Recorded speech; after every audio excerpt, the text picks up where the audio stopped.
చేసుకుంటున్నాము. ఎవరి కోసం చేసుకుంటున్నాడు ఆయన? ఎందుకోసం చేసుకుంటున్నాడు? ఆయన కళ్యాణం చూసేది ఎవరు? మనం ఆయన కళ్యాణం చూడడం వల్ల మనకేమొస్తుంది? ఏమొస్తుంది? పుణ్యం వస్తుంది. పుణ్యం రావాలంటే ఏం పోవాలి? పాపం పోవాలి. అసలు పాపం ఎలా వస్తుంది పోవడానికి? తెలుసా ఎవరికైనా? పాపం ఎలా వస్తుంది తెలియదా? అది నిజంగా మనం చేసే పాపాల వల్ల ఎక్కువ పాపం రాదు, మనం చేసే పనుల వల్ల. కానీ కొన్ని చేయకూడని పనులు ఉంటాయి, వాటి వల్ల ఎక్కువ పాపాన్ని మనం మోసుకోవాల్సి వస్తుందట. ఏమిటిది తెలుసా? శిలా పాపం తలా పిడికుడు అంటారు. సామెత తెలుసా మీ అందరికీ?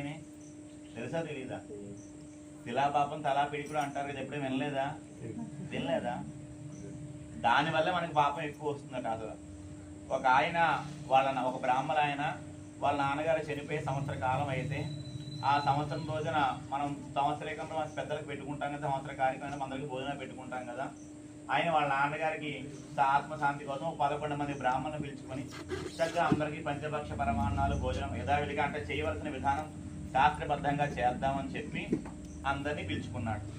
మనకి భోజనంలో మన ఈ తూర్పు పరమర ప్రాంతాల్లో మనకి భోజనంలో చివరిలో తినే పదార్థం ఏంటి?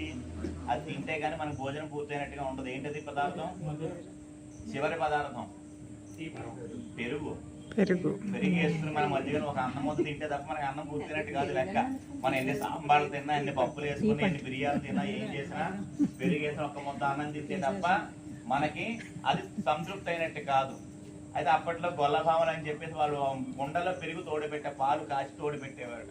ఈయన చెప్పాట గొల్లభామకి, అమ్మ రేపు మా నాన్నగారి యొక్క తద్దినం కాబట్టి మాకు 11 మంది బ్రాహ్మణులకు సరిపోయిన పెరుగు సమృద్ధిగా మంచి చిక్కటి పాలతో నీళ్ళు కలిపి కలపకుండా మంచి చిక్కటి పాలు తీసిపెట్టమ్మా అంటే వాడు అలాగే రోజు రాత్రి స్నానం చేసి దగ్గర మడి కట్టుకుని పాలు కాచి తోడి వేసి మూత పెట్టిందట. మర్నాడు కుదురు ఆ పెరుగు నెత్తిమీ పెట్టుకుని వస్తుందట ఆవిడ. ఆ వచ్చేటప్పుడు దారిలో కొంచెం గాలి వేసింది. గాలి వేసేటప్పటికి ఈ పెరుగు కుండ పైన మూత ఎగిరిపోయిందట. అది ఎగిరిపోవడం వల్ల ఏమైందట, అదే సమయానికి పైన ఆకాశం నుంచి ఒక గద్ద పాముని చంపేసి తీసుకెళ్తూ ఉంది. ఆ పాము నోట్లోంచి ఒక విషయం చుక్క జారి ఆ పెరుగు కుండలో పడింది. ఆ విషయం ఎవరికి తెలుసు? ఎవరికి తెలియదు. ఆవిడ తీసుకొచ్చింది, ఈయన వడ్డించేశాడు అందరికీ. మరి విషయం కలిపిన తిన్న పదార్థం తింటే ఏమవుతుంది?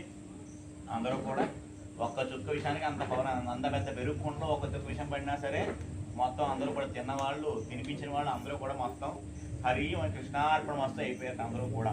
అందరూ ఎక్కడ సమావేశం అయ్యారు? వీళ్ళందరూ కూడా యమధర్మరాజు గారి యొక్క గురువు అందరూ సమావేశం. అందరూ చనిపోయిన తర్వాత ఎక్కడికి వెళ్తారు? వాళ్ళ పాప పుణ్యాలు చిట్టా తీయాలి కదా.